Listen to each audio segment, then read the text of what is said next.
Ladies and gentlemen, the President of the United States.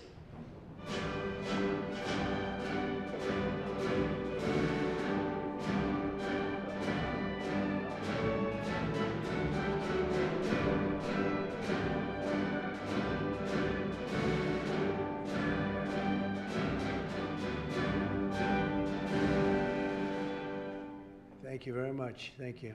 Please.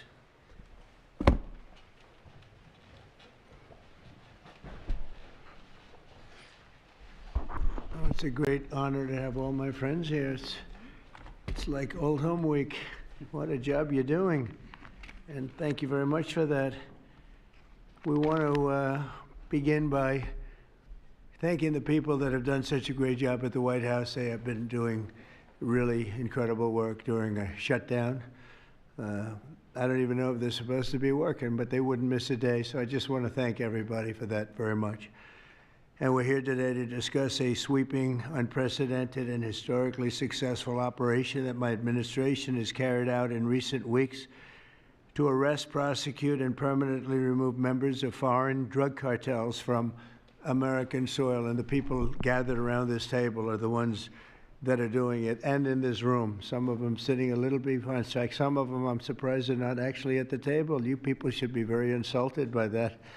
But you've done a great job back there. On my first day in office earlier this year, I signed an executive order to officially designate the drug cartels and savage transnational gangs as foreign terrorist organizations. It was my honor to do so. And on that same day, I also signed an order directing the creation of the Homeland Security Task Force to bring together all federal, state, and local partners to achieve the national policy goal of eliminating the cartel presence in America once and for all. And the results are, and it's early, and the results are spectacular. Led by ICE and the FBI, this task force includes the Department of Justice, the Department of War, DHS, the intelligence community, ATF, the DEA, the U.S. Marshals, and the state and local agencies in every part of our country. Other than that, we don't include too many people. That's a hell of a group, isn't it, huh? When you think of it, that's not a group you want against you. Certainly not at one time. In addition to the task force members, we're pleased to be joined by representatives of law enforcement at every level, the highest level, actually, but every level, including National President of the Fraternal Order of Police, Patrick Yos. Where's Patrick? Patrick, thank you, Patrick. Thank you for the endorsement, too. That really hit it off. I would have gotten 98% anyway, but it was still good to have your endorsement. Thank you, Patrick. I don't forget those things. President of the National Sheriff's Association, Chris West. Chris? Thank you, Chris, very much. Great, good job. Major Cities Chief Association Executive Director Laura Cooper. Laura, thank you, Laura, very much. Major County Sheriffs of America Executive Director Megan Noland. Megan, thank you. Thank you very much. And President of the National Border Patrol Council, my friend, and a very good speaker, by the way. Whenever he gets up and speaks, I say, that guy can really speak. I don't know. I don't want him to run for office. I want him to stay where he is. Paul Perez. Paul? Thank you, Paul. Where is Paul? Hi, Paul. What are you doing over there, Paul? Good job. Good speaker you are, though, Paul. I mean it, too. You've made some incredible speeches, and all from the heart, too, right? Some great ones. Today, you'll hear details from my national security and homeland security teams about the extraordinary historic achievements of this new Homeland Security Task Force since it became fully operational last month in all 50 states. The job they're doing, what we inherited from this past administration is like disgraceful. In a matter of weeks, the task force has made the largest number of arrests of cartel leaders, operatives, and gang members in American history, more than 3,000 and counting. That includes members of the ultra-violent New Generation Cartel, the Sinaloa Cartel, the LNFM Cartel, MS-13 Cartel, and you know MS-13, the gang, and Tren de Aragua, another beauty. That's a group of real garbage we have to deal with, that we shouldn't have to deal with. These are, in addition to the massive numbers of dangerous criminals my administration arrested nationwide since January 20th, numbering over 120,000. It's a record, and 120,000 criminal arrests. Thank you very much. Unfortunately, for 4 long years before I took office, the last administration allowed the cartels and their operatives to frankly take over our country, to freely infiltrate America and all the communities nationwide. Along with transnational gangs, these groups have unleashed more bloodshed and killing on American soil than all other terrorist groups combined. These are the worst of the worst. It should now be clear to the entire world that the cartels are the ISIS of the Western Hemisphere, in addition to their monstrous violence, such as cutting off heads, burning their enemies alive, and burning innocent people alive, too, by the way. The cartels control large swaths of territory. They maintain vast arsenals of weapons and soldiers, and they use extortion, murder, kidnapping to exercise political and economic control. Thank you very much, Joe Biden, for allowing that to happen. Biden surrendered he just surrendered our country to the cartels. Don't worry, it gets better. We're taking it back. It's really fast at levels that nobody's ever seen before. But what we had to put up with, what we inherited, was just a disgrace. And while Biden was president, if he was president, I think the auto pen was president, not Biden, nearly 100% of those who infiltrated our southern border did so because they were personally approved. They admitted they were just what happened, assisted by the most dangerous and violent criminal organizations anywhere on the planet. The worst people on the planet they allowed into our beautiful country. Under the Trump administration, we're finally treating the cartels as the core national security threat that they really are. The cartels are waging war on America, and just as I promised in the campaign, we're waging war on them like they've never seen before. All you have to do is turn on your television and you'll see what's happening to them. Past administrations have tried to mitigate this threat, and our objective is to eliminate it. We're not mitigating, we're eliminating. We're getting them out. The bad ones we're putting in prison. We hate to do that because that means we're stuck with them for 50 years or more. In recent weeks, our Homeland Security Task Force has seized more than 70 tons of deadly narcotics, along with more than 1,000 illegal guns. And that's just recently. This is already the most successful anti-cartel and anti-gang operation in American history, and it's just getting started. We have incredible people. A lot of them are in this room with us today, and it's an honor to have them. But we're going to not stop until the threat has been fully and completely eradicated.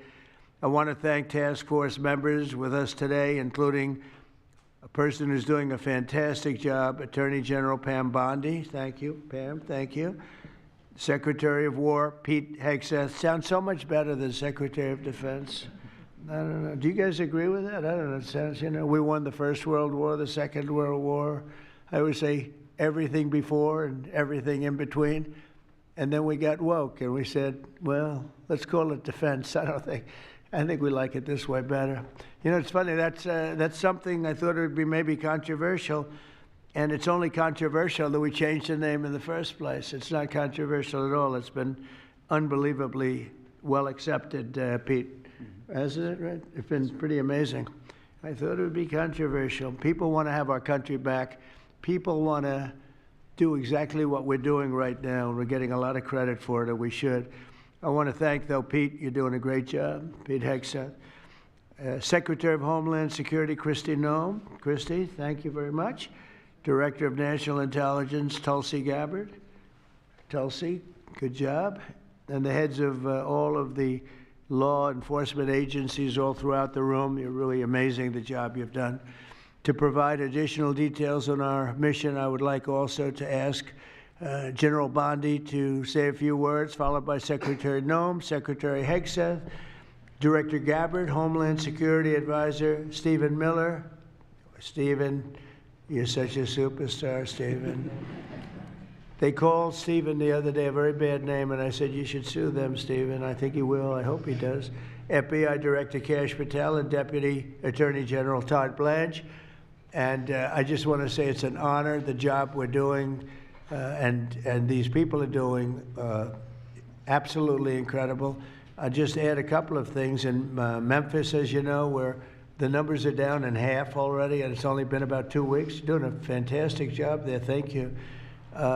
Incredible. Nobody thought it was possible. It was really it was a very sick city. It was horrible what happened there. People would go from, if you're on the board of FedEx, they would ride you 1 block to the hotel. They said you couldn't walk it because it was too dangerous.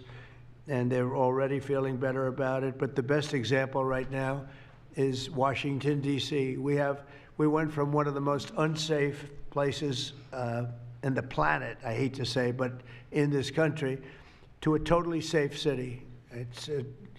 Nothing's crime-free, I guess, but this is about as close to crime-free as you're going to get. And you guys have done an incredible job with that. Every one of you have worked so hard on this one, and it's our nation's capital. And people would go to the nation, they'd go from, I always say, Iowa, Indiana. They'd go from Florida, they'd come up, they want to see the monument. I want to see the Lincoln Memorial. I want to see one of the monuments, any one of them, and they'd go home in a coffin. But not anymore. It's not happening anymore. We haven't had that happen in a long time. It was averaging more than one a week, one person a week. Who would think that's possible? And it hasn't happened anymore. And we have a safe city. We have a city where the restaurants are booming. People are going out. Nobody's being mugged, hit over the head with a baseball bat. None of the stuff is gone. We took out 1,700 criminals, many of them career criminals, many of them given to us by Joe Biden and his ridiculous open borders policy. They came in from jails from all over the world, not just South America, from all over the world. Jails, they came in from mental institutions and insane asylums all over the world, drug dealers. And we got them the hell out of here. They're either that, or if they're so bad, as I said before, we put them in jail because we can't take a chance that they come back. But I want to just say that Washington, D.C. is such an example of what could be done. And now the same thing's happening in Memphis. We're just halfway through the process, and already the numbers are far superior, far better than what we would have thought at this time. And Chicago, I just saw the number. Last week, it was last weekend, 4 were murdered, 11 were shot. And then I have this guy Pritzker's a very weak governor. Let me be nice. I'm going to be very nice. He's extremely weak. He's pathetic. I have Pritzker get up and say how great they're doing in Chicago. They're doing very poorly. So 4 were murdered, 4, 11 were shot. I would say, and that was not a bad week for him, okay? That was not a bad week. He's had somewhere 18 or 19 were murdered. And you know what his excuse was? Yeah, but that was a long weekend, okay? Can you believe it? He said that was a long weekend. He's bad. And the mayor is worse. I mean, that mayor is worse. Low IQ, very low IQ. And we don't need low IQ people. We need people that are going to take care. And I love Chicago, and I love those beautiful women.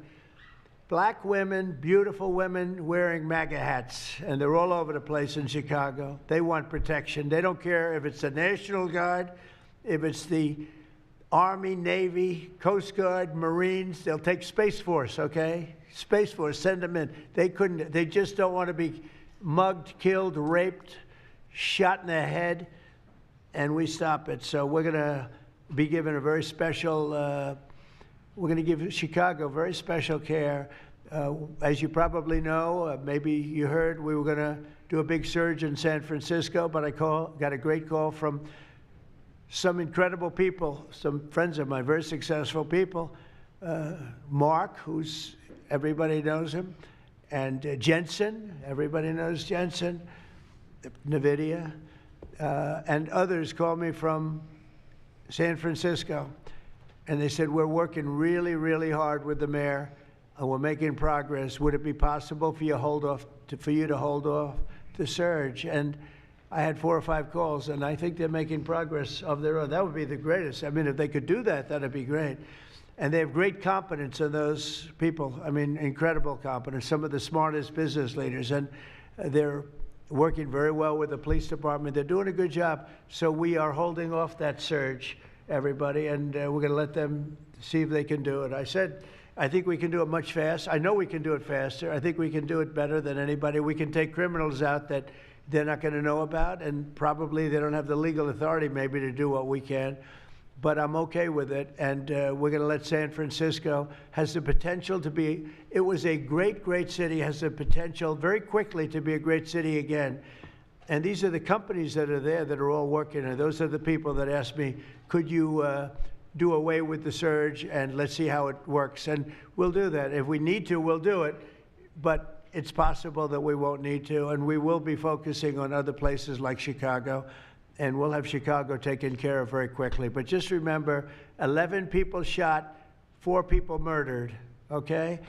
And that was this weekend, and that was Chicago. And then you'll see Pritzker get up and talk about, well, we have it under control. They don't have it under control. Just the opposite, it's getting worse. So we'll take care of, as soon as we give the go-ahead, which is all I have to do is give the go-ahead. We won the big court case the other day on the National Guard. That was a good case. Same thing with Portland, speaking of that, because that's where we won it. But, I mean, I looked the other night, Saturday night, Portland is like burning to the ground, and these people are saying, it's just friendly stuff. The whole place is burning to the ground. So we'll take care of that one. That's like an insurrection more than it is anything else. That's crazy. Portland's crazy. And then you listen to these radical left people talking about it's really okay. You're seeing things. You're really seeing things. So we're going to take care of Chicago. We're going to take care of Portland. We're going to take care of Memphis. We're proud of D.C. There's nothing to take care of anymore, but we're not going to let it ever go bad. It's never going to happen again, our nation's capital. And with that, I'm just going to tell you that Pam Bondi has done a fantastic job. And Pam, would you say a few words, please? Thank you, President Trump, and thank you for your leadership. And this is all about collaboration. And around this table, I'm looking around this table, we all work so well together. I don't think another administration in our nation's history has worked so well together. We talk constantly, Secretary Noem, Tulsi, Pete, constantly, but also all of our agencies working hand in hand, and that's why this is so successful. And these people around this table are working 7 days a week, 24 hours a day, even though the Democrats have tried to shut down the government. Terry Cole, I'm laughing because you're around the clock, you're all over the world. Director Patel, you're unstoppable, what you're doing around this country.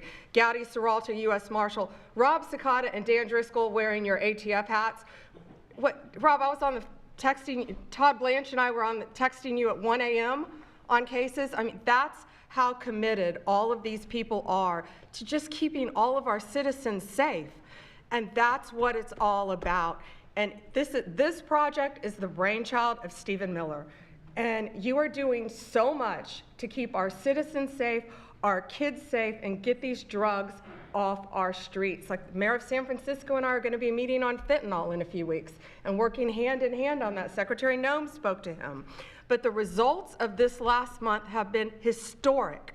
As the president said, in the last month, think about this, 3,200, more than 3,200 violent gangs and drug dealers have been taken off the streets.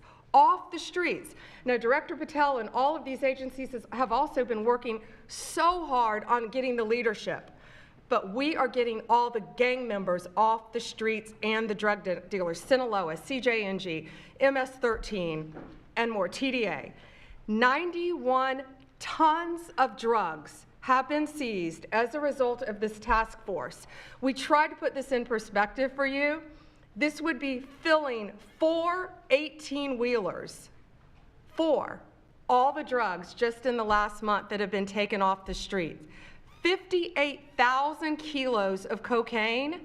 Think about a big backyard swimming pool. That would fill 1.5 swimming pools. Just the powder cocaine that has been removed, saving lives this last month, thanks to all of these people around the table. 2,300 kilos of fentanyl powder and 2.1 million fentanyl pills off the streets. And as the president said, more than 1,000 illegal guns.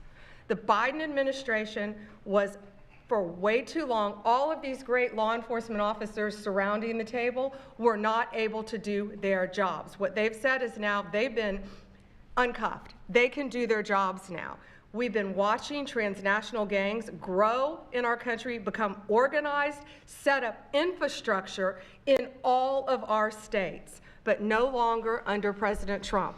We are destroying the infrastructure, and we're no longer on defense. All of these great men and women are on offense, so they better get ready. We're dismantling the cartels, and we are taking the leaders into custody and all of the gangs. We are going to supercharge this work. This is not a pilot program. This is permanent. We are here to stay. And Secretary Hegseth, we couldn't do this without you and the Department of War. Thank you all so much for everything you're doing around this table, working tirelessly. And President Trump, thank you for giving them the ability to do it. Thank you very much. Thank you. Mr. President, since the year 2000, we have lost over 1 million Americans to drugs, to overdoses, to these cartels that have proliferated that kind of a disease on our people and have gone to war with our next generation of Americans. When you signed the executive order that was protecting the American people from invasion, what you did is that you took these cartels and gangs that we've known for decades and you declared them to be what they really are, and that's terrorists. You declared war on them, and you didn't say we were just going to fight them. You said we were going to destroy them. And everybody around this table is so honored to be here to work with you to destroy these terrorists that have been killing Americans for years and getting rich off of it. I'm so proud of the work that was done just in the September surge. You referenced that earlier. We had over 400 operations that went down in those first 43 days of the Homeland Security Task Force in operations that brought, as Pam referenced, 3,200 terrorists to justice, got them off the streets. Sir, we also have had over precursors and chemicals that were brought in. We've had the work at the southern border. We've got Border Patrol here at the table with you. Fentanyl has been cut down by 50% coming into this country over our borders. We've continued to work not just nationally, but internationally and on our maritime borders as well. The ICE agents that have so much violence against them and threats against them, sir, they get up every day ready to work with this task force to be able to keep people safe. And then we've got Coast Guard, who's been doing just a ton of our incredible interdictions out on the seas and the waters in cooperation with operations that you've targeted in the Caribbean with the Department of War. And sir, I just want to thank you for the leadership you put at this table, for your cabinet members, for Stephen Miller, for putting this in place to make sure that what you did when you consolidated the Homeland Security Task Force, you took 1,000 other task forces that were already established in the federal government and you streamlined them into this room, into this group right here, so that we can look at each other in the face every day and say, what's our problem? How do we address it? How do we fix it? And then we go to work together with our arms linked to do exactly what you told us to do. And that's not just protect the American people from invasion, but to kill these terrorists. You gave us the task to eliminate them, destroy them, so that they can't destroy the next generation of Americans. So thank you, sir. Thank you for the people you put around this table. Thank you very much. That's a great job. Thank you. Pete? Yes, sir. Well, thank you, Mr. President, for your leadership. Chief, likewise, Tulsi and Todd and Dan and Pam and Christy and Stephen and Cash. I mean, I could go around the table. From the Department of War, we are thankful and grateful for the incredible effort that your agencies put in. And we could not be more proud to stand shoulder to shoulder with you, not superficially, not kind of over here, but front and center on the Homeland Security Task Force, right there with you. Because our department has spent over 2 decades defending other homelands, and we're very proud to be defending our own. And if you talk to the troops down, say, on the southwest border, Mr. President, morale is sky high and continues to be, because they're proud to be defending their own communities, their own state, and their own country. So when that executive order was signed, the mission was clear: protecting the American people against invasion. And so the Department of War went straight to the southwest border. We still have 10,000 troops there. We have national defense areas. We're standing alongside the Border Patrol, and we've locked that border down, 100% control of the southwest border. You stopped the invasion. And then we're proud to be going on the offense, counter-cartel operations. And it's not counter-cartel, as was mentioned. These are designated terrorist organizations, foreign terrorist organizations. Our generation spent the better part of 2 decades hunting Al-Qaeda, hunting ISIS. Well, as the president said, this is the ISIS, this is the Al-Qaeda of the Western Hemisphere. They intimidate, they terrorize, they extort, They poison the American people. The president's right. Every boat we strike is 25,000 Americans whose lives are saved because of the drugs that were headed in our direction. So our message to these foreign terrorist organizations is we will treat you like we have treated Al-Qaeda. We will find you, we will map your networks, we will hunt you down, and we will kill you.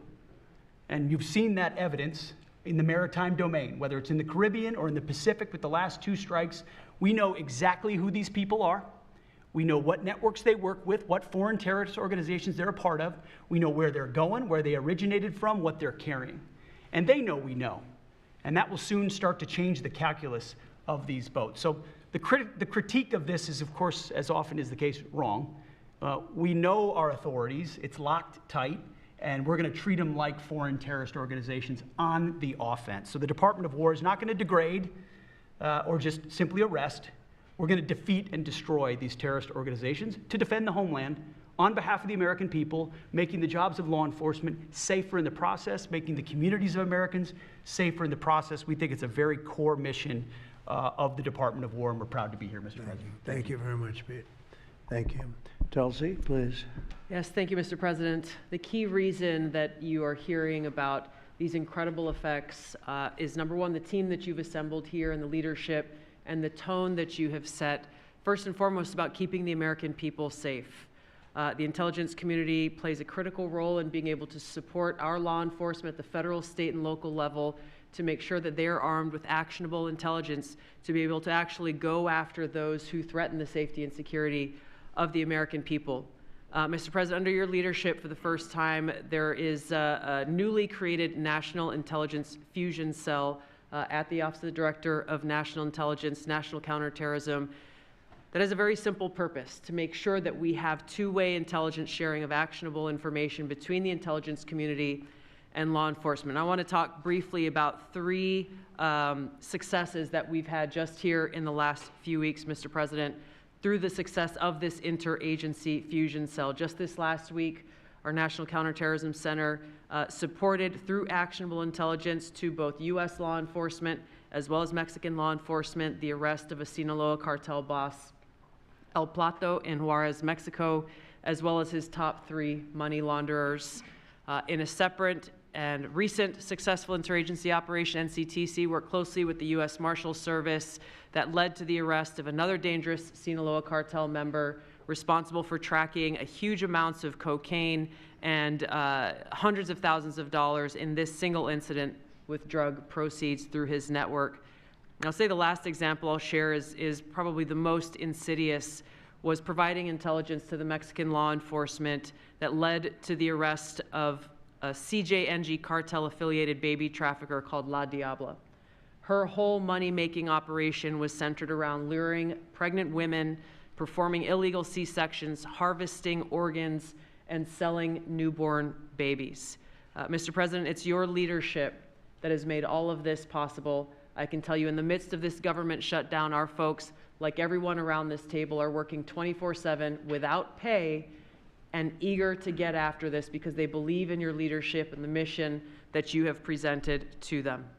Thank you, Mr. President. I'll hand this off to Homeland Security Advisor Stephen Miller, the leader of this task force. Let me just say, Mr. President, that this country was going to die without you. This country was going to actually die without you. That's what we were facing in 2024. We've been invaded for 4 years. Our communities were sinking. Our public safety had gone to zero. Cartels were running entire communities. Sex trafficking, child trafficking, labor trafficking was out of control. Overdoses were out of control. The cartels were claiming more and more territory. City services were buckling. This was a country on the verge of dying, and you alone saved it. And when you stepped forward originally in 2016, you started the movement to make America great again, and that means make America great again in every way, and that means safety and prosperity and peace and freedom from cartels and crime and gangs. And your vision and your leadership in declaring war on the drug cartels is the single most successful public safety initiative in American history. And I need the media to understand what President Trump has done. People have been talking about drug cartels for longer than I've been alive. And everyone has just taken for granted that they can't be touched or stopped. They're too big, they're too powerful, they're too evil, they're too murderous. They can operate with impunity. And in just 9 months, President Trump is the only American leader, not just in our lifetimes, but ever, to actually take the fight to the drug cartels, to actually seek their eradication. And it is happening. And so while the Democrats are shutting the government down and fighting for free health care for illegal aliens, look at what President Trump has assembled here. He's assembled a team under his vision, direction, and leadership that is saving hundreds of thousands of lives. Hundreds of thousands of lives. And only President Trump could have done this. And I will say one last thing, which is that his courage has been an inspiration to everyone else in this room. There are people in this room, I'm looking at, for example, at Todd Lyons, who have been relentlessly doxxed and harassed and threatened. But when they see President Trump's courage, what he's been through for 10 years to save America, when they came after his family, his businesses, his safety, his freedom, everyone at this table knows we can give whatever it takes to get the mission done. So President Trump, thank you for your leadership, your boldness, your courage, and your vision. We're honored to serve underneath you. Well, I want to thank you, Stephen. And I have to say that, I've been making the rounds. I'm leaving tomorrow for some very big meetings, including with the president of China, where I think we're going to come out very well, and everyone's going to be very happy. But everybody said the same thing. A year ago, we had a dead country. We were a dead country. We really were, in a lot of ways, not just this. We were dead as doornails on this, but we were a country that was in serious trouble and beyond that. And we have the hottest country anywhere in the world right now. The whole world is talking about it. We have the hottest country anywhere in the world. We're going to clear up this crime in our cities. We can do it quickly, too. They showed how quickly we could do it in D.C. It was a real bad place. It was a real mess. Dirty, filthy, disgusting, graffiti all over the place, tents on every ounce of parks that we had. Just disgusting. And I rode around last weekend. I rode around the city. I felt very safe in that car, but, I would have done it without it. I wouldn't need that car so much anymore, I will tell you. But the place was clean. We've started that also, not only law and order, but the cleanliness is important. I think cleanliness is almost a part of law and order. If you see dirty, disgusting streets and potholes all over the place and railings falling down and graffiti all over the beautiful statuary marble columns, those gorgeous columns where they had graffiti, it's all gone. And I think it's a part of it. I really do. I think it's a big part of it. But we have a city that we can be proud of. We're going to be that way with every city we have. That's why with San Francisco, I wish them luck, but we could do it so much faster. I told the mayor, I love what you're doing. I respect it, and I respect the people that are doing it. They're the biggest people in the country. They're the biggest people in the world. A lot of the high tech. Some people like them, some people don't, but they're smart, and they want to do it. And I said, I am so honored to let you do it, and if it doesn't work out, we'll do it for you very quickly. But I just want to thank the people around this table are amazing. Cash, please go ahead.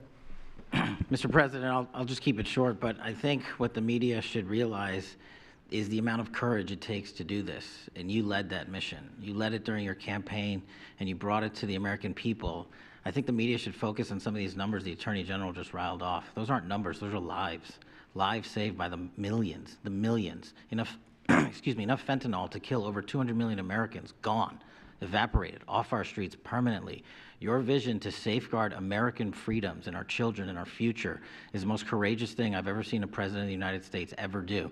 And your ability to marshal it out in 8 months, these statistics would have taken other administrations decades. And the partnership that you see around the table, I just want to, sum it up with the following. When I call these folks around the table, when I call our state and local law enforcement partners who have been absolutely critical to this mission, when Stephen Miller called me and said, we're going to create the Homeland Security Task Force and the FBI and DHS are going to co-lead it, I said, absolutely. The country's been yearning for this and needing it. And the one thing I see different than any other administration is when I call these people, they pick up. I don't get a voicemail. When I make an ask, they answer, and the same is true. And so the FBI is playing a pivotal role in your administration in helping lead out this mission, and Stephen's vision has finally come to life. And instead of attacking the people at this table, maybe the media should go out there and talk to the lives that have been saved forever. and the communities that have been safeguarded, because it takes courage to do that. It takes courage to implement that plan, and it takes a president and President Trump to put a leadership team like this together. We are actual friends, and I know the media doesn't want to call us that, but we do that. We do hang out. We do work together. It's a 24/7, 365 mission that doesn't turn off, Mr. President. And as Stephen said, we're inspired by your leadership, and this country's thankful for these 8 months, and I can't wait to see what the next 4 years looks like. Thank you very much. Thanks, Cascio. Great job. Todd, please. Thank you, Mr. President.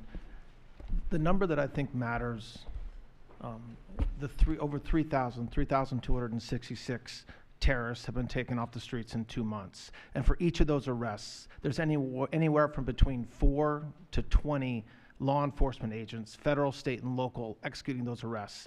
And that means every one of them are putting their lives on the line to make these arrests, to make our communities safer. And so what I will say to them is thank you, but also what I will say to them is that to the extent that there are politicians, as recently as today, suggesting they are doing something wrong. We have governors, district attorneys, mayors, and even congresswomen suggesting that our federal law enforcement and the state and local law enforcement that are helping them are doing something wrong. That is disgusting and something that we will not tolerate. That every day Attorney General Bondi and I talk with all of our partners, making sure that they know that if any one of our federal agents, our state or local agents working under the HSTF banner are even touched by any of these terrorists or rioters, they will be prosecuted to the fullest extent of the law. When politicians aid these terrorists by trying to give them comfort or protection or suggesting that somehow our men and women are doing the wrong thing, same problem. We will not tolerate it, Mr. President. So thank you to all of our state and local men and women that are helping us, and our federal law enforcement officers that are literally putting their lives on the line every single day. We will always protect you. Thank you, Mr. President. Thank you very much, Todd. A really good job you're doing, too. Thank you. Any questions maybe pertaining? Mr. President. How about pertaining to this for a little while? And whoa. Would you have any questions of these incredible people? Mr. President. Mr. President. Yeah, go ahead, please. Go ahead. Mr. President, thank you. Mr. President, thank you. Good to see you. If I could just ask both of you, including Secretary Hegseth, there's reporting the U.S. just sent B-1 bombers near Venezuela to ramp up some military pressure there. Is that accurate, and can you tell us more about that mission? No, it's not accurate. No, it's false. But we're not happy with Venezuela for a lot of reasons, drugs being one of them, but also they've been sending their prisoners into our country for years under the Biden administration. Not anymore. We have a closed border. We had actually nobody for the last 4 months, I guess 5 months. They say they report nothing. They report zero. I don't know if that can be possible, but we'll accept it, right, fellas? But we have closed borders. We have people coming into our country, but they only come in legally. We have the strongest borders we've ever had. We might have the strongest borders of almost any nation right now. And that's a big difference from what it was 2 years ago when everybody was pouring in. But we're very unhappy with Venezuela because of what they've done. They've emptied their prisons into our country. Nobody can do that. Only a stupid person would have accepted it. And that's what we had running our country, very stupid people. So we're not happy with Venezuela, I will tell you. Yeah. Mr. President. Mr. President. Thank you, President Trump. Go ahead. You okay? Yes. On fentanyl. I'm saying, we're going to lose Sorry him. about that. On fentanyl, we have President some Trump. good medical help right over there. That's all right. On fentanyl, according to CDC data, nearly 330,000 Americans died over the past 5 years from fentanyl. That's 1 in every 1,000 Americans who died. It's more than that, but that's all right. Yes, It's I more. know you think it's even more. I'll be discussing that with President Xi. Yes, so that's actually my question. I figured it was. I was wondering, since it mostly comes from China and has caused such carnage in the U.S., Yeah. what are you going to say to convey the seriousness? And also a second question for you or Secretary Hegseth. Is there any evidence that China is now smuggling fentanyl through Venezuela to bypass U.S. and Mexican port controls? They are doing that, yes. But they are paying right now a 20% tariff because of fentanyl. That's billions and billions of dollars that they're paying. We're actually, on November 1st, the tariff on China goes to 157%. which is record-setting territory. And we don't want that because it's not sustainable for them. They can't sustain that. We don't want them to have to go through that. So I'm meeting with President Xi, and I would say we have some big issues, like with the farmers and various other things, but the first question I'm going to be asking him about is fentanyl. And if you think about it, they make $100 million. Think of this. They make $100 million selling fentanyl into our country, $100 million. They lose $100 billion with the 20% tariff. So it's not a good business proposition. It's $100 billion approximately that they have to pay. It's a big penalty to make $100 million. So I think they want to do something. They want to put it on the list. It's on the list. It's one of the things we're talking about, and I'm putting it right at the front of the list. So they pay a very big penalty for doing that, and I don't think they want to be doing it. And we'll see what happens at the end of next week, because I'll be meeting next week, as you know, along with we're stopping in Malaysia, we're stopping in South Korea, we're stopping in Japan. I'm meeting with President Xi actually in South Korea. So it'll be the first thing on the list. Yeah, please. Yes, Mr. President. Mr. President.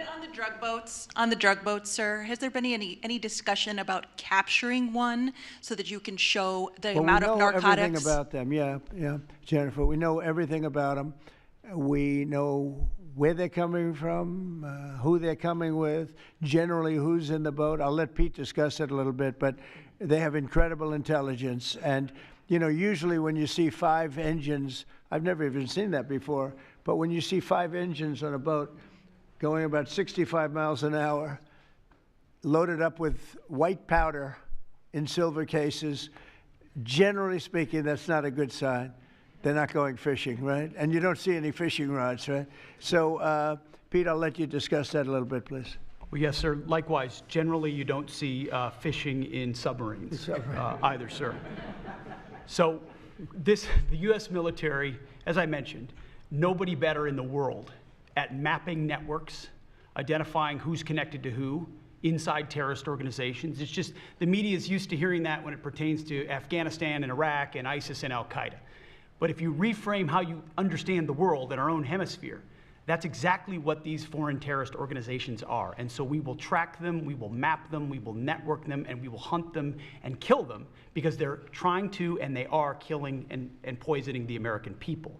And inside that, we have all the license necessary, all the authorities necessary to take these kinetic strikes, and we'll continue to take them. And we've been, you know, just to add, because I think it's important, we've been capturing them for years. You know, it's not like, gee, let's capture one. We've been doing that for years. For 25 years, we've been doing it. Not at a level like we're doing it now, I mean, just with the hits we're hitting, but we have much more intensity than any administration's ever had. But we've been capturing these boats for years, and they get back into the system, and they do it again and again and again, and they don't fear that. They have no fear. The thing I can tell you right now, it's very hard to find any floating vessel right now on the Pacific or in the Gulf, and I would like to call it by its official name, the Gulf of America, another little triumph of the Trump administration. I said for years, I said, why do we call it the Gulf of Mexico? It's 93%, the shoreline is 93% ours. So I never understood that. So I made that change. I never realized how easy that was going to be, other than, I guess, AP fought us in court, and the judge said, but that's the name. And actually, they were sort of semi-prohibited from even covering us after that. It was pretty amazing. But we have the Gulf of America, and there are very few boats, very, very few boats, not even fishing boats, to be honest. I don't want to do that to the fishing industry, but it's been so effective. And our sea drugs, as they call them, they use the term sea drugs, the drugs coming in by sea, are like 5% of what they were a year ago, less than 5%. So now they're coming in by land, and even the land is concerned, because I told them that's going to be next. You know, the land is going to be next, and we may go to the Senate, we may go to the, you know, Congress and tell them about it, but I can't imagine they'd have any problem with it. I think, in fact, while we're here, I think it's a good idea, Pete. You go to Congress, you tell them about it. What are they going to do? Say, gee, we don't want to stop drugs pouring in. They're killing 300,000 people a year. I think that's the real number, 300,000 people a year. So between that and my discussion with President Xi, I think we're We have never made progress like we've made. The sea drugs are almost dead, and they can't come in that fast from the land. And the land drugs are much more dangerous for them. It's going to be much more dangerous. You'll be seeing that soon. So that's the way it is. Yeah. Go ahead, please. Yeah, go ahead, please. With the glasses, go ahead. Thank you, Mr. President. Good. I wanted to ask, what's your reaction to Representative Dan Goldman calling on NYPD to arrest ICE agents who he says are acting illegally? He says they are illegally assaulting people and illegally detaining people at immigration courts in New York. Well, you know, I know Dan, and Dan's a loser. You understand. He's a guy that doesn't have what it takes. He's been trying so hard, and they're exhausted. I mean, it's so ridiculous, right? A suggestion like that. So, you know, they're just trying so hard, and it's not working. They've even now started imitating me, of all people. They want to imitate me, and they start using foul language, but they use too much of it. You know, you can't use the F word 7 times in one sentence. It doesn't work. It might work once every 7 news conferences, but you can't do it. You can't do it 7 times in one sentence. So I don't know. They're really they're in big trouble. That party. Go ahead. Mr. President. Some alleged smugglers have survived some of these recent strikes and been sent back to their home country. If they're terrorists, why not just arrest and detain them? Go ahead. 2 points on that. First, when I served in Iraq in 2005 and 2006, we used to, in sort of a gallows humor way, talk about the Iraqi catch and release program, the reality that we would catch a lot of people, hand them over, and then they would be recycled back through, and we'd have to recapture them or attack them again. And that's why changing the dynamic and actually taking kinetic strikes on these boats ought change the psychology of these foreign terrorist organizations.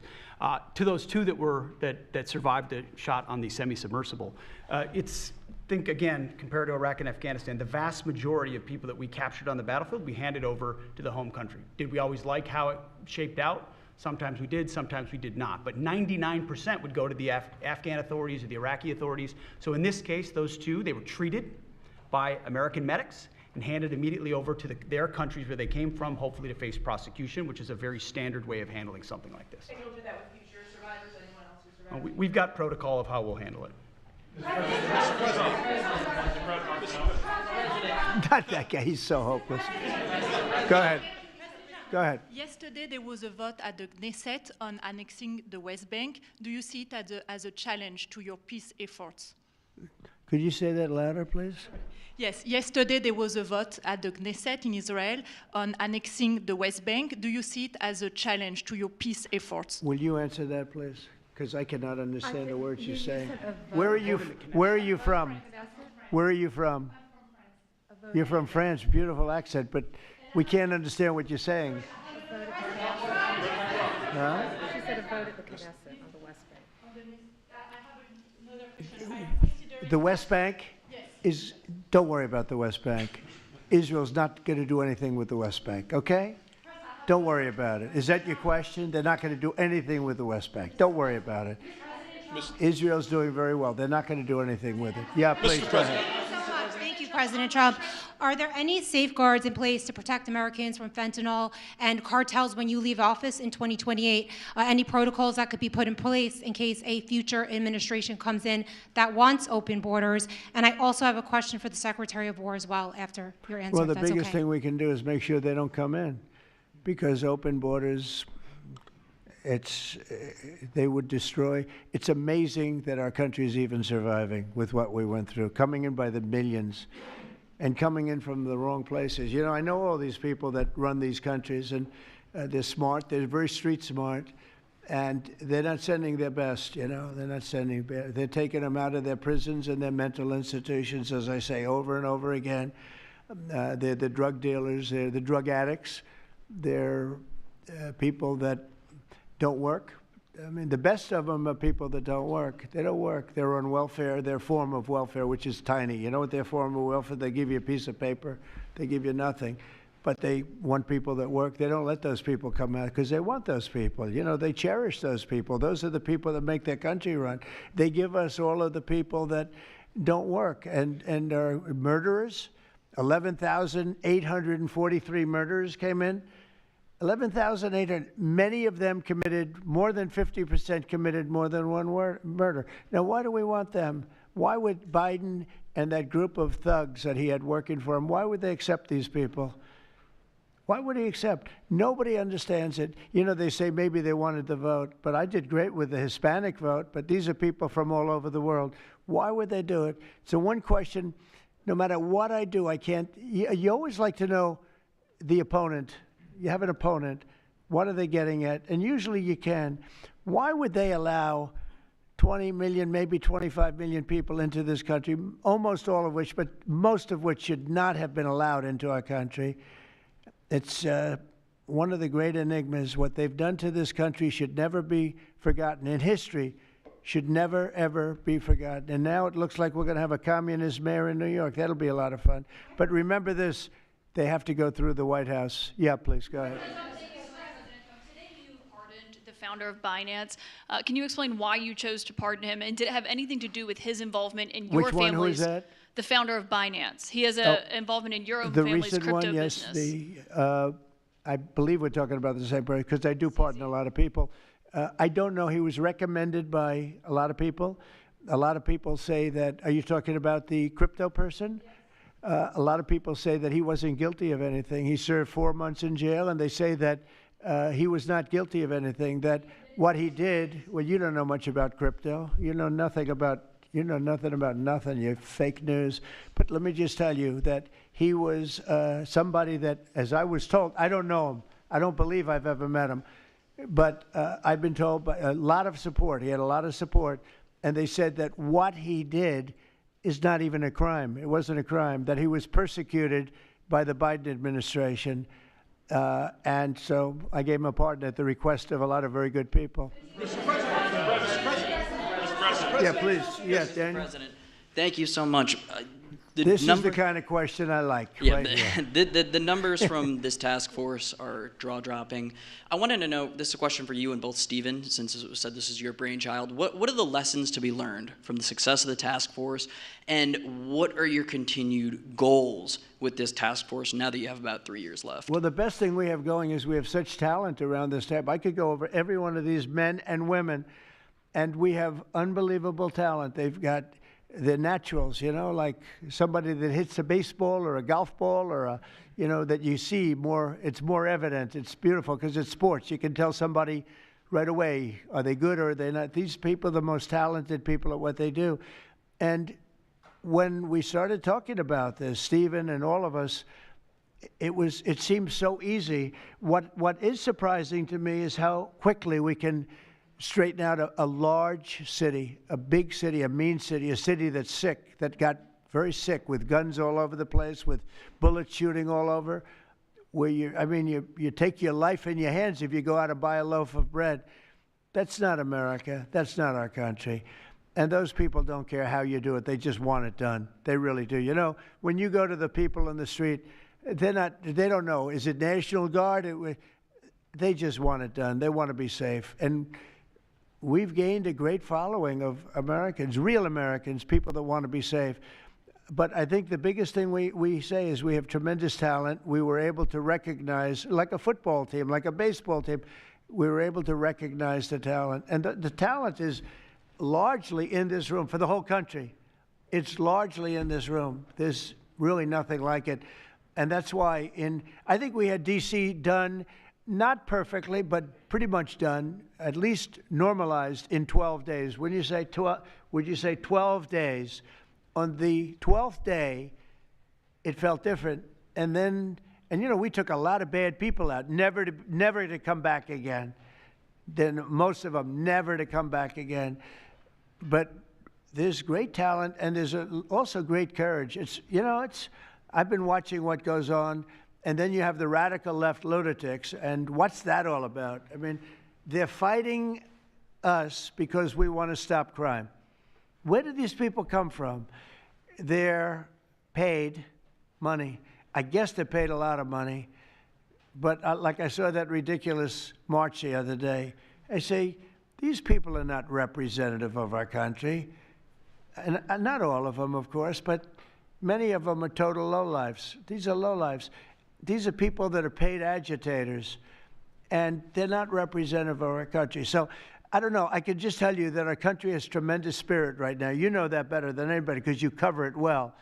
But we have a lot of people that are very happy right now with the direction. They did a poll the other day. The direction of our country is better than it's been in 37 years.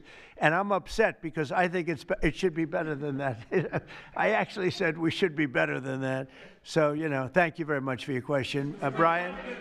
Brian? Mr. President, yes. Thank you, Mr. President. You guys have done an amazing job in Memphis. Some of those numbers are staggering. And we've gotten message on social media wanting to thank you for that. But I think, can you talk about the number of missing children you guys have discovered in Memphis? That's amazing. Well, it's hundreds of thousands were lost through Biden and the Biden administration. And we are getting a lot of them back, but they're either dead, they're slaves, they're captured in some form. But think of it, hundreds of thousands we're talking about. Not even believable. And they came in through the border. They were sold. They were bargained for, and this was all Biden, meaning Biden and Obama, the same, you know, the same mentality, frankly. I think it's the same mentality. Let me tell you, Barack Hussein Obama was a lousy president. A lot of bad things happened. Remember when they used to talk about Trump with the jail cells? Well, he built the jail cells for the children. He built those jail cells. Remember that came out? But, sir, they were built in 2014. You remember when that came out? After me going through that stuff for about 2 weeks, and then they found out it was Barack Obama that built those jail cells. No, these people they were bad leaders. I hope we don't have it again. I hope we don't have it again because, you know, our country's come back a long way, but it can only withstand so much, and we don't want to ever go through that again. We never want to have open borders again. We don't want to have men playing in women's sports. We don't want to have transgender for everybody. We don't want that. We want to have a great country with low interest rates, nice housing, great education, a strong military, the basics. Yes, please. In last night's New York City mayoral debate, Zohran Mamdani said he would close Rikers Island if elected. What kind of impact would that have on public safety? Well, it's not good. I guess it's not a very nice place, but you need it. You know, you need something. You have a lot of additional people in New York City that should not have been here. They came here through the open border, through Biden's. You know, I don't know how they even do it. New York City's always been tight for money, and then they spend, you know, $8 billion, and nobody complains about it on people that just showed up and they just came out of nowhere. Where did they get the money? All of a sudden, they have money. I tell you what. We have to keep our prisons very fair and very safe, but you get a lot of criminals. We have a lot of additional criminals. I used to talk about it. They used to say, well, only good people come in from foreign countries. I said, that's not right. I didn't know that for a fact, but it had just started, right? The open borders and people flowing in by the millions. They make our criminals look like the nicest people on earth. That's the only good thing. They make our criminals look like nice people. They are the meanest, the most vicious. Tren de Aragua, you don't get any sicker. They cut people's fingers off because they called the cop. Did you call the cop? Yes. They cut off his finger so he can't call the cop anymore. And then they say, next time we're going to cut off your hand if you cut, because they took over his apartment in Colorado. You know, Colorado, they took over a town, then they took over another town, and you have a weak governor over there. He doesn't know what the hell he's doing, so he lets it go on. But we're getting them out of here. We're getting them all out. They're going back to lots of, not just Venezuela, they're going back to lots of countries. Venezuela would be one, however. Yeah, please. Thank you, Mr. President. Yeah. A moment ago, you said that if Secretary Hegseth went to Congress and briefed them on the operations No, we against will these, go, I said. You will go. And We it would will be go. difficult for them to object. I don't see any loss in going. No reason not to. You know, they'll always complain, oh, we should have gone. So we're going to definitely, I'd like to just tell you, let's go. We'll go. And Mr. We're going to President- tell them what we're going to do, and I think they're going to probably like it, except for the radical left lunatics. And Mr. President, if you are declaring war against these cartels and Congress is likely to approve of that process, why not just ask for a declaration of war? Well, I don't think we're going to necessarily ask for a declaration of war. I think we're just going to kill people that are bringing drugs into our country. okay? We're going to kill them. You know, they're going to be like dead, okay? Mr. President. Yeah. Mr. President. Yes, red hair. Thank you. Beautiful red hair. Thank you. I'll tell my hairdresser that. She'll love it. This is a question for both you and the Secretary of War, Mr. Hegseth. Who are you with? I'm with the Center Square. We're a newswire service. With everything that's going on between the narco-terrorists in the Caribbean, and then also with more Chinese, Iranian, Russian ships also taking part in Venezuela. Are you have any plans of expanding operations out of Roosevelt Roads and in fact placing home porting some ships there? Yeah, go ahead, Pete.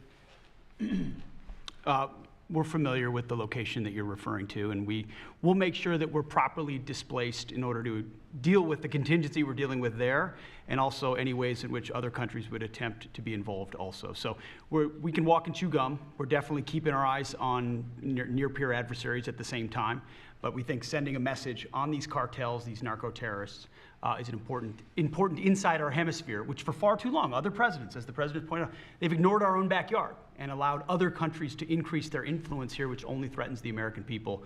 We're changing that. One big thing that has happened, though, because you mentioned expansion and expand our efforts. So when I was running for office, second term, everybody was talking about the fact that nobody wanted to join the military, nobody wanted to join the great police force. You know, they didn't want to join New York's finest or any of our police forces. They didn't want to join anything having to do almost like with the country, with the uniform. We are setting records with the Army, Navy, Air Force, Marines, Space Force, Coast Guard. We're setting records. We've never had anything like it. And I'll tell you when it started, November 5th. We didn't even have to wait till January 20th. They saw spirit. And now we have people coming in that are, it's unbelievable. And if we wanted to increase our military force, if we wanted to increase any one of these, including police forces, they can now get men. People didn't want to be policemen and women. They didn't want to be firemen and women. They didn't want to go into the military. We were having tremendous recruiting problems, and now we're setting records. We literally, last year at this time, you were doing stories that the recruitment was a disaster. We couldn't get men and women to go into the military. Now we have such an overabundance. We've never had, I mean, it's, as I understand it, it's like record-setting recruitment. This is in less than a year. It's been amazing. So this is a good time to expand if we want to do it. And I think we should. I think we should. And we probably will. Yeah, please. Yeah. Blue. A couple questions for you. First for you and Secretary Hegseth. Is the administration supportive of sending National Guardsmen to cities for the express purpose of aiding deportation and immigration enforcement efforts?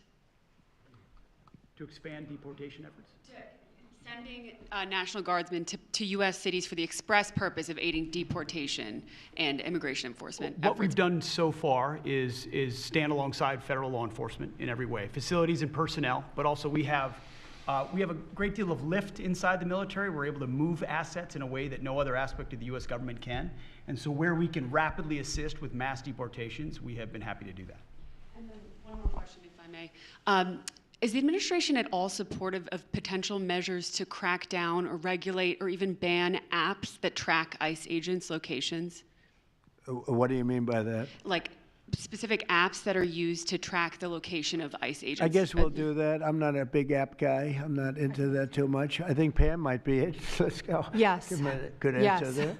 Yes. These organizations, President Trump, are coming in and their apps to track our federal law enforcement officers, and it jeopardizes their lives, where they're going to be, their location. And we've actually been working really well with the tech companies who have been cooperating because they don't want our law enforcement officers to get injured. So yes. Well, I mean, I see it with ICE, where they're having, you know, where they define where they live, who they are. And, you know, I didn't have a big view on the mask, but I now understand why they should wear masks. I think it's very dangerous for them not to wear masks. They can do whatever they want. I notice some do it and some don't, but it's pretty dangerous. But when you look at, you know, you talk about that question, I think it's very dangerous, and I think you're coming down on that very hard, right? Yeah, please. Sir, Mr. President. Go ahead. Thank you, sir. When you were running for re-election in 2024, you released a video statement where you made this exact promise to show no mercy on the cartels and employ every military asset necessary to combat them. In that same video, you also said that you plan to expose all the bribes and corruptions with politicians and the cartels. We're doing that. Has Yeah, your we're task trying to force do been that. looking into that in American politicians? Yeah, where the money's coming from. Because you see it. Like even that garbage deal they had this weekend, which was embarrassing to them, and the crowds were much more, the crowds were not big. Those crowds were not big at all. But when you look at signs, and they're all made beautifully, the yellow signs, I saw the yellows, the blues, but they're all made professionally in a printing shop, looks like on Madison Avenue someplace. Some guy is paying for all that stuff. And we don't mind protest. Protest is a good thing. I protest. I'm always protesting, right? But when you see some of these people are going crazy. They're going crazy because they're getting paid. Because there's no reason for them to be going crazy. But you watch some of them, and they're professional agitators, and we are finding out who's paying them. Yeah, we have a lot of information about who they are. You're going to be very surprised when you find out. And I have a question for Secretary Hegseth. Sir, a memo circulating on social media details the establishment of a National Guard response force that's going to be trained in crowd control and civil unrest and deployed in all 50 states by April of 2026.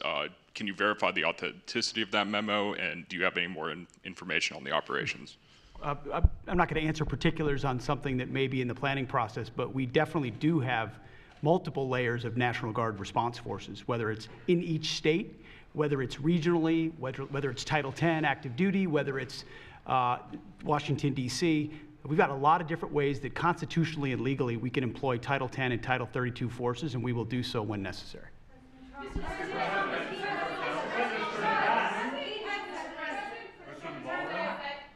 Thank you.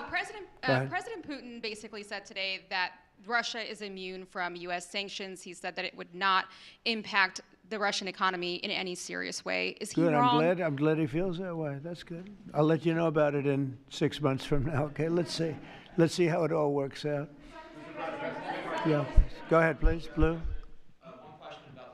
One about the shutdown. I'm Taylor Poplars with Spectrum News. The same day you established this task force back on January 20th was the same day you pardoned the January 6th defendants. Yeah, very proud of that. Yeah. Just last weekend, one of them was charged with allegedly threatening to kill House Minority Leader Hakeem Jeffries. And a big theme of this task force has been allowing law enforcement to do their job and holding accountable people who go after law enforcement. Do you worry that your actions back on day one undermine what this task force is trying to accomplish? No, you have thousands of people that we're dealing with, and if one goes haywire, look at what this guy in Virginia said, where he wanted to kill his opponent. He's going to kill his opponent. He's going to kill his opponent's children and I think wife, and he continues to run. And the Democrats continue. He's running for Attorney General in Virginia. Look what he said. So now, do you think all Democrats should be prohibited from living anymore? I mean, think of what he said.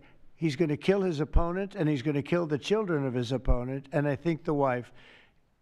I said, this guy's sick. That is a sick guy.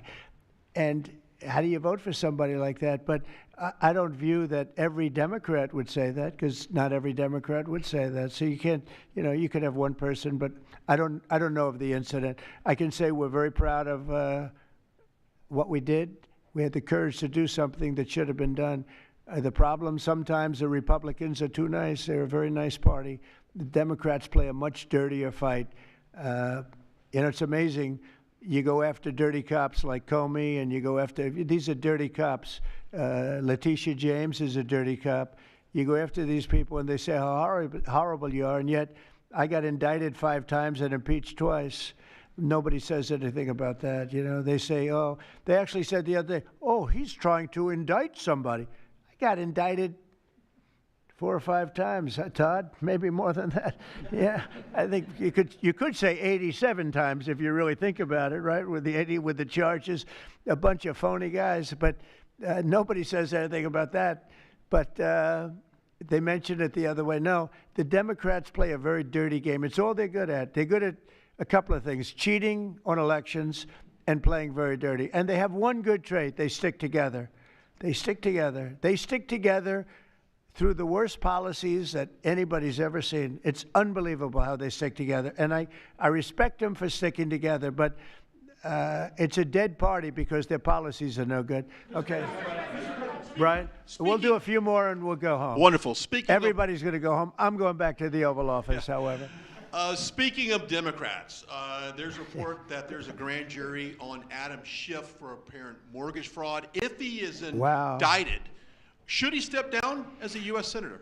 Well, you know, I'm not going to comment on that. I will just say Adam Schiff is one of the lowest forms of scum I've ever dealt with in politics. He's a horrible human being, very dishonest person. I have no idea what's going on. You tell me that he's going to be indicted. I don't know. You could ask Pam. I don't know if she could say it. Probably you are allowed to say it, but I wouldn't know about that. I can only tell you he's a very bad, I think he's actually a sick person. Do you want to talk about that? We're not going to comment on any grand jury that's open. We can't legally. I don't know. By the way, I hope it's true, but I don't know anything about it. Yeah, please. Oh, millions of dollars, yeah. Well, I also give, I give a lot of money to the White House. The White House is, as you know, I give my salary, and I usually like to steer it to the White House because this house was a little bit abandoned. First of all, for 4 years, you had a guy walking around that didn't know where the hell he was. And this house was not taken care of the way it was supposed to be. I take very good care of property. I was very good at that. And you'll notice the floors downstairs. I paid for them. Marble, the most beautiful marble you've ever seen. The white floors down in the palm room, which they look like they came out of, I don't want to lose because they're big supporters of mine, Home Depot, so I'm not going to say bad, but they did come out of a box from Home Depot about 30 years ago. They were all broken, but now they have the most beautiful floors, the most beautiful lights and chandeliers. I think most of you, Brian, you've seen that, right? Yes. How beautiful is that? And I take care of it. So I spend millions of dollars on this building, taking care of it. It was not properly maintained. And now it's starting to gleam like it should. It should really gleam. And you should go down and visit the Presidential Walk of Fame. Have you seen it? It's quite good. I'm sure that a lot of people coming to the White House, it's hot. It's very hot. But it's really a tribute to the presidents, past presidents of our country. Yeah, please. Mr. President. Yeah, behind you, please. Yeah, go ahead. Thank Go you. ahead. So on Monday, a question for you as well as Secretary Noem. On Monday, Mayor Karen Bass of LA and Representative Robert Garcia, they held a press conference and they called for an investigation into DHS, accusing them of unlawfully arresting U.S. citizens and racially profiling and only arresting people because, in Robert Garcia's words, they look like me. He's a Hispanic individual. Do you have a response to that? Are you asking me that question? You as well as Secretary Noem. They are arresting bad criminals, and they're really good at it, too. I look at the numbers, they always like to say that, oh, you're arresting this and that. Then when you check it, you find out, geez, almost every single time, and, obviously every once in a while they may get one wrong, but they always correct it. They're able to correct it. But they are arresting really bad people. They're arresting people that kill, people that would cut your throat and not even care about it. These are brave people, and it's very dangerous. And if they go even a little bit too far, they get into trouble, which is a shame. I protect them, but they get into trouble. But they're arresting very serious criminals, and they're getting them out of here. Okay, one or two more. Doug, do you have a question? I'd love to have Doug have a question, our great photographer, because he's such a great guy. And he might be the most talented person over there. I don't know. Go ahead. Let's hear your question. This guy's a real beauty. On the cartel strategy, hearing you talk about it as a war, hearing Secretary Hegseth talk about defeating and destroying and the comparisons to ISIS and Al-Qaeda, those efforts took American troops being engaged in foreign countries. Do you think that's ultimately where this is headed with the cartels, having American troops in countries like Venezuela? No, the cartels are very bad. They have a lot of bad people coming in. They were interviewed recently, and they were asking people what their problem was, and one guy said, yes, I'm up for murder. Didn't know what he was saying, obviously. You know, I'm sure his lawyer was not thrilled with his statement, but no, they're rough people coming into those cartels. Those cartels are rough. You look at what happens, the trip up is horrible, especially for women. They're being killed, they're being raped at levels that nobody thought even possible. In my opening speech, I mentioned that, but in a very light way. I mentioned the word rape. Then I found out that you take a look at what happens in those cartels. It's horrible what's going on. And we're doing the world a big service by just telling them, you know, you don't have too many cartels now because they know when they get up here, they're going to be stopped. Under Biden, they were just flowing into the country. It didn't matter what you were, where you came from, what you looked like, what your record. They didn't check records. Millions of people came into this country that should not be in our country right now. We've gotten a lot of them out. It's the single biggest problem that we were given. Inflation, I've already taken care of. Economically, the country is the strongest it's ever been. Thank God for tariffs. If we didn't have tariffs, we'd be a third world nation. But thank God for tariffs. We're the richest nation in the world now because of tariffs. And we're able to economically protect ourselves, and we're able to really protect ourselves from a national security, situation. But we have cartels that, somebody came up with the word cartel. I won't tell you who that person was, but you got a lot of bad people in the cartels. And you could look at a country like Mexico, and I really respect the president. I really respect a lot of the people over there, but a lot of the leadership. But they are in fear in their own country because those cartels are running those countries, okay? And that includes Colombia. Colombia is a drug den. It's a drug den, and it has been for a long time. You got a lousy leader over there right now, bad guy, a thug. But they make cocaine at levels that we've never seen before, and they sell it back into this, and they're not going to get away with it much longer. We're not going to put up with it much longer. Colombia is very bad. Mexico is run by the cartels. I have great respect for the president, a woman that I think is a tremendous woman. She's a very brave woman. But Mexico is run by the cartels, and we have to defend ourselves from that. Go ahead. Let's go with you. Go ahead. Let's listen to this beauty. Shutdown by the time you return from your trip to Asia? Do I expect to have it resolved by the time I return? I don't know. I said long ago, we shouldn't have been in this problem. This was September 28th. It came due in Biden's regime, and before the election, September 28th, and they pushed it off into the future. And I was running when they did that. And when you're running, but I did say, what the hell are they doing? That and debt ceiling. They also pushed the debt ceiling past the election date, so that would mean the next president has it. But I did say that I think the Democrats have gone totally crazy, and you don't know what they're going to do because they don't care about the people. They don't. I really think they have no leadership. They have a lot of very low IQ people. Jasmine Crockett is a low IQ person. A lot of them are. I don't want to insult too many of them, but a lot of them are. They have no rudder. I don't think they know what they're doing right now. They've never done this before. They always agreed to go and, called an extension. Let's do an extension and talk. Even today, look at what happened today. They don't want to pay the people that have worked. And, this was supposed to be this was a test. And they wouldn't pay the people that have been working. They said, no, we don't want to pay them. This is all the Democrats. Now, all we need is 5 Democrats. And I know a lot of Democrats that are saying they're more than 5. Probably not that many more than 5, but they're more than 5. And all we need is like 5 Democrat votes so we open our country again. Sad, though, we have the greatest economy in our history. We have the highest stock market. All these things are rocking.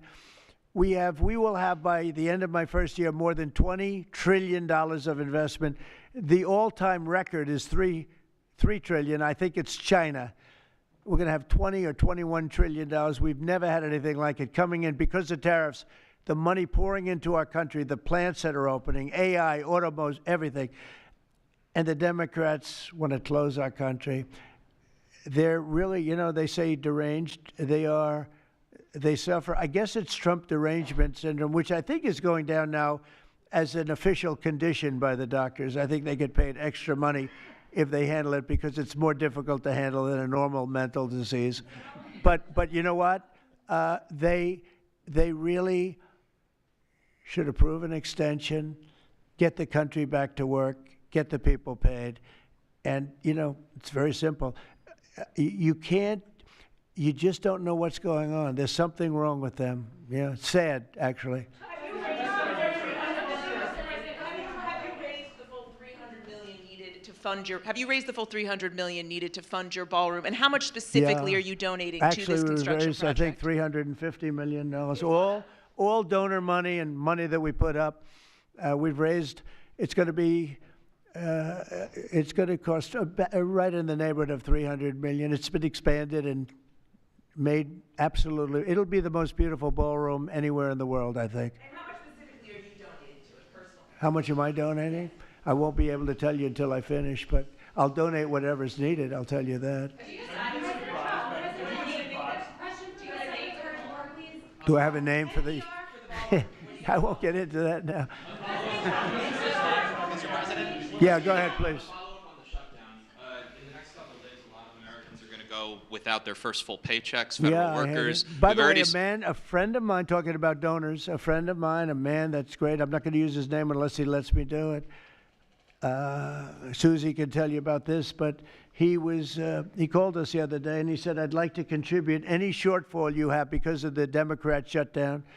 I'd like to personally contribute any shortfall you have with the military because I love the military and I love the country. And any shortfall, if there's a shortfall, I'll contribute it. And today he sent us a check for $130 million.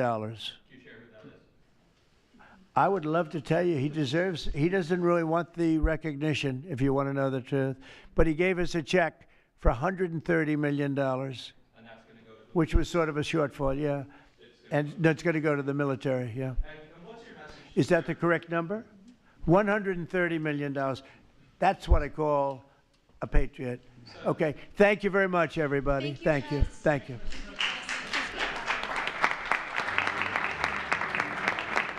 Another day in town.